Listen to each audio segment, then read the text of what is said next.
Bonjour, dans cette nouvelle vidéo, je vous parle de ma 2 chevaux fourgonnette de 1954.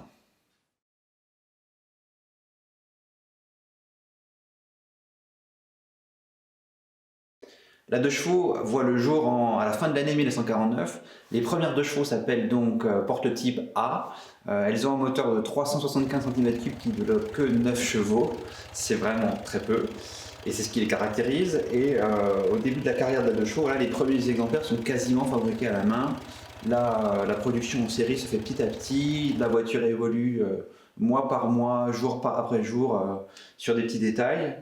Et c'est seulement en septembre 1954 que verra ensuite le jour la 2 chevaux type AZ avec le moteur 425 cm3 de 12 chevaux.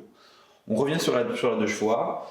À partir de mars 1951, Citroën décide de commercialiser une version utilitaire de la 2 chevaux.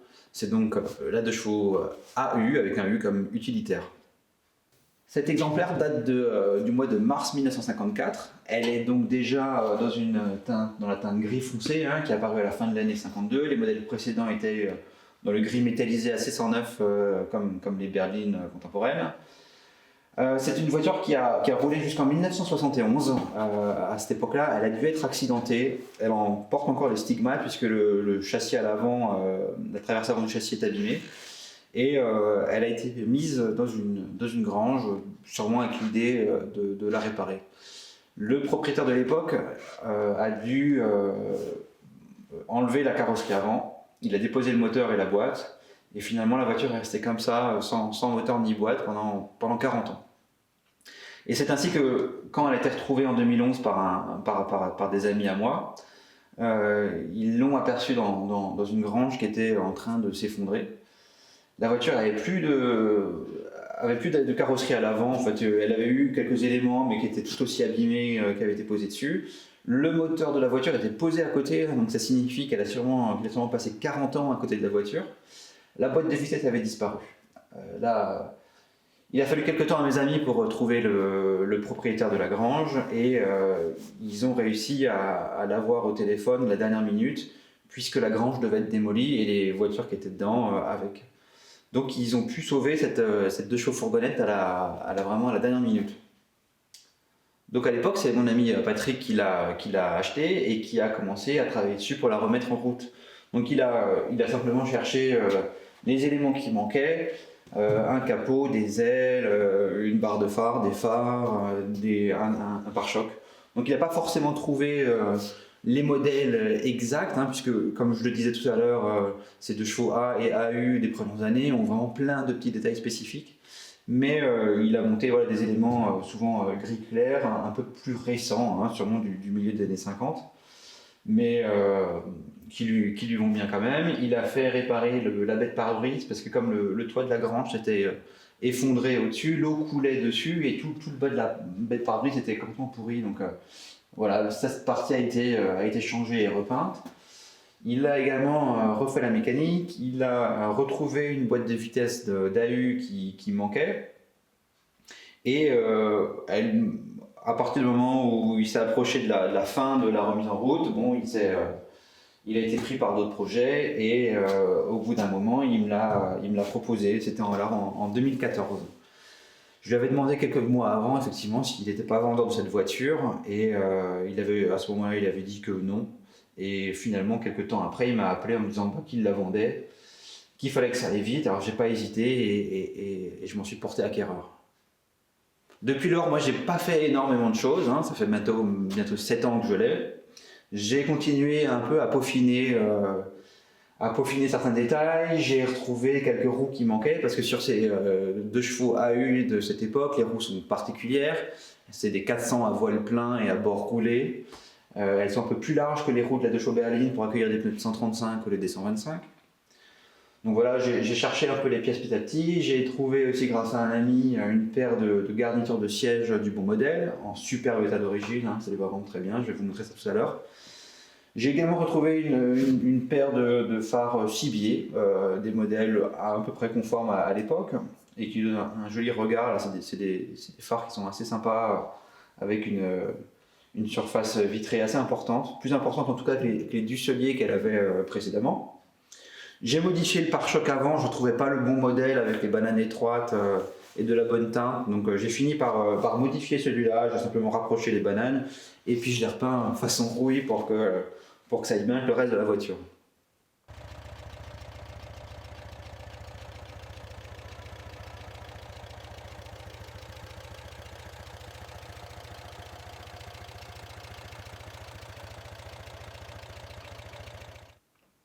Sous le capot de la 2 chevaux AU de 1954, on retrouve donc le moteur 375 cm3, identique à celui de la 2 chevaux A de la même époque.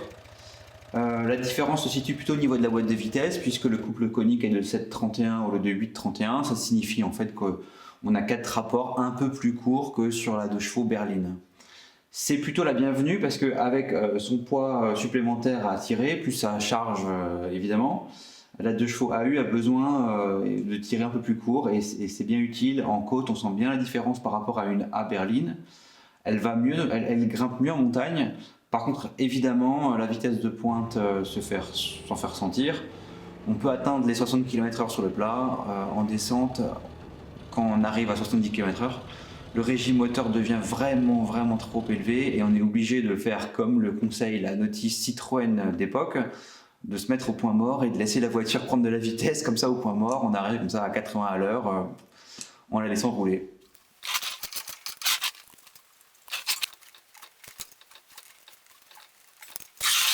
Il s'agit ici du moteur d'origine de cette voiture.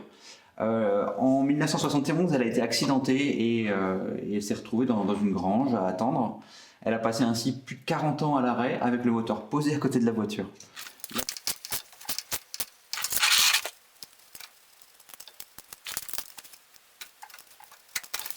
Alors je profite d'avoir fait un réglage des culbuteurs pour vous montrer un peu la mécanique et faire un petit démarrage à froid. La voiture n'a pas roulé depuis quelques jours. C'est l'occasion de vous montrer comment on procède quand elle a été immobilisée pendant quelques temps avant de la démarrer. Il y a un petit levier sur la pompe à essence. Il suffit de pomper pour être sûr que l'essence arrive bien dans le carbu. C'est déjà le cas, c'est super. On pousse le petit volet il est là. Le petit volet du starter. J'ai mis le contact à l'intérieur avant. On vérifie qu'on est au point mort, évidemment. C'est le cas. Et il suffit de tirer sur le démarreur.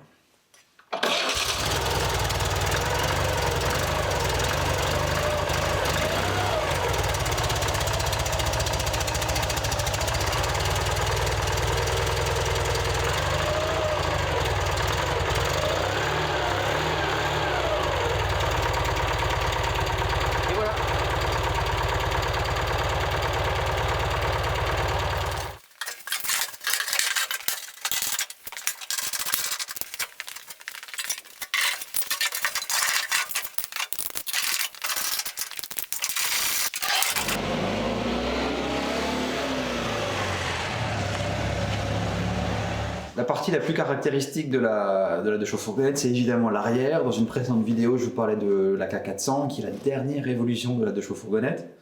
Ici, on a donc la première version de la 2 chevaux fourgonnette. Comme vous pouvez le voir, elle est plus petite, plus courte que la K400. Mais ce qu'il faut savoir, c'est que donc, Citroën, dans un premier temps, a sorti l'AU, qui a été ensuite remplacée par l'ASU. L'ASU a strictement les mêmes dimensions que l'AU.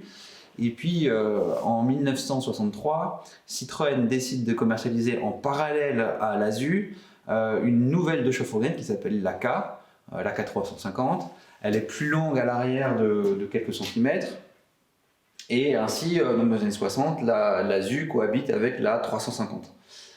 À partir de 1970, la 350 est remplacée par une nouvelle version, c'est la 400. Mais cependant, l'ASU reste au catalogue dans les années 70. Elle a simplement des ailes et des panneaux avec des grosses nervures, un flanc ici qui est lisse avec une glace latérale, mais sinon les dimensions sont identiques. Donc voilà, dans les années jusqu'en 78, la 2 chevaux fourgonnette est maintenue dans cette dimension, même si sa présentation extérieure évidemment a évolué avec les années.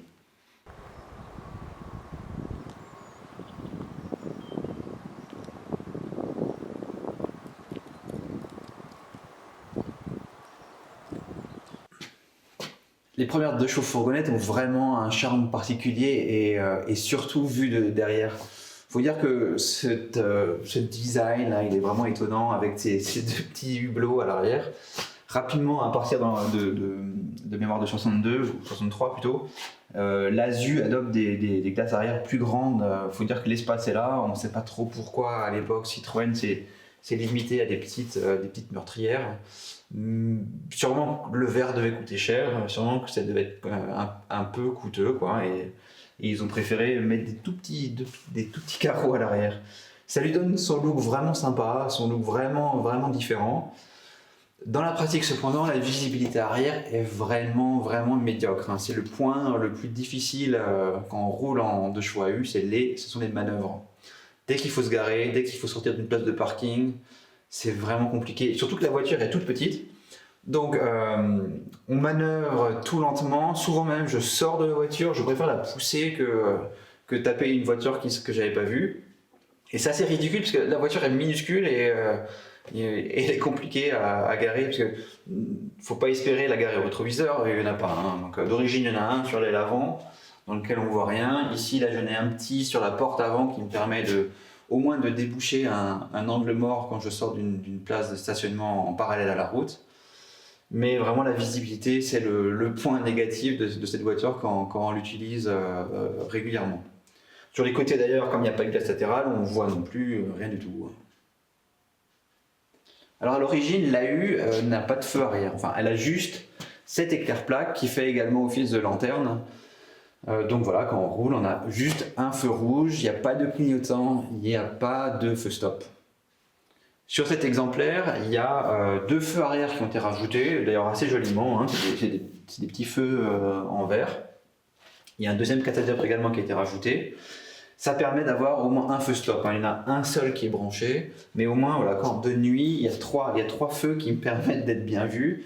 Et c'est plutôt utile parce que quand on roule à parfois 30 à l'heure sur des lignes droites, il vaut mieux être vu. D'ailleurs, si vous avez une 2 chevaux A ou AU, je vous déconseille vraiment de rouler la nuit. Un petit truc intéressant sur cette voiture, c'est qu'elle avait son numéro peint d'origine sur la carrosserie. Et quand j'ai reçu la nouvelle carte grise avec le nouveau numéro SIV, j'ai pas voulu repeindre dessus ni percer la carrosserie d'origine. Donc voilà, j'ai fait un jeu de plaques magnétiques. Ça permet au moins de garder le numéro d'origine qui est joliment peint à même la carrosserie.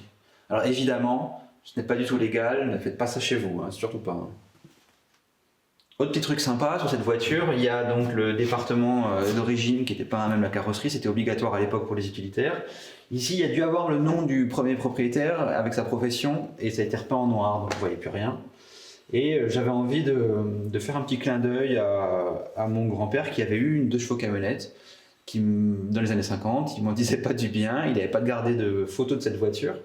Mais à partir d'une photo d'une 2 chevaux qu'il a eu après, sur laquelle il y avait le nom de son magasin, avec Agathe, voilà, on a refait un petit carré bleu. Je l'ai fait en magnétique pour pouvoir le poser sur la voiture et l'enlever sans que ça l'abîme. Et donc voilà, j'ai mis le nom de mon grand-père, le département du Haut-Rhin, et puis le nom du magasin de télévision qu'il avait à Mulhouse. Je trouve que ça lui va plutôt bien, c'est un petit clin d'œil familial sympathique. On remarque aussi les autocollants d'époque qui sont sur cette porte arrière, ils sont rigolos. C'est pas moi qui les ai rajoutés, ils étaient bien sur la voiture quand elle a été sortie de sa grange. L'autocollant Mammouth et Bricorama, ils lui vont bien, ça serait vraiment un crime de les enlever. L'intérieur de chevaux fourgonnette, c'est vraiment juste un beau cube, quoi. On peut y mettre une palette, on peut y mettre un peu de poids, 250 kg maximum avec le conducteur. Cette voiture, elle a été vraiment bien préservée. Je pense qu'elle n'a jamais rien chargé de lourd car le plancher est vraiment en super état. Et c'est plutôt exceptionnel sur un véhicule utilitaire de cet âge-là.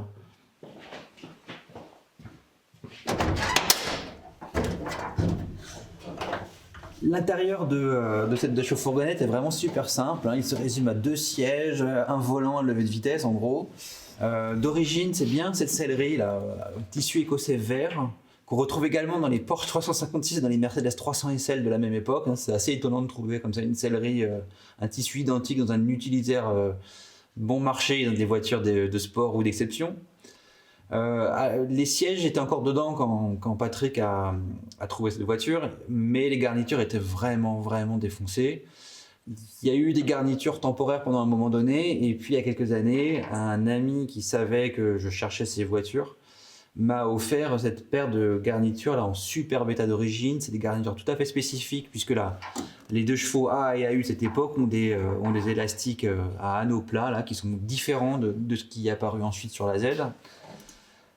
Et donc j'étais vraiment très content de trouver cette sellerie là dans un super bêta.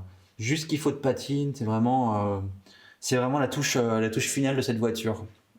D'origine, il y a évidemment des panneaux de porte à l'intérieur des portes, en tissu d'ailleurs pied de poule, c'est assez sympa. Je les ai pas malheureusement, j'ai pas pris le temps d'en retrouver ou de les chercher ou de les faire. Ça sera sûrement une des choses à faire pour le prochain propriétaire.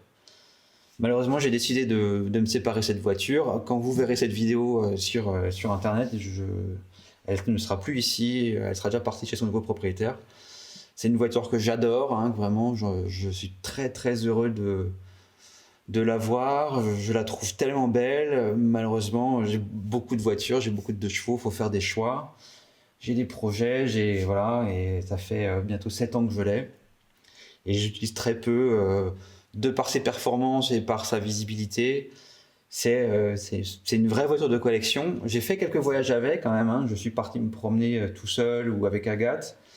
Depuis que j'ai une fille, c'est vraiment plus un véhicule adapté, c'est vraiment vraiment trop lent pour aller se promener, quoi. Et j'envisage pas une voiture autrement que avec un réel usage, quoi. Moi, ce que j'aime, c'est partir en vacances avec mes voitures. Si elle peut que rester sous une bâche, elle perd de l'intérêt.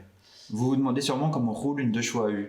Vous êtes peut-être habitué à rouler en 2 chevaux 6, peut-être que vous roulez pas du tout en 2 chevaux. Une 2 chevaux 6, voilà, c'est une voiture qui roule bien, qui s'insère bien dans la circulation, même si elle fait que 30 chevaux.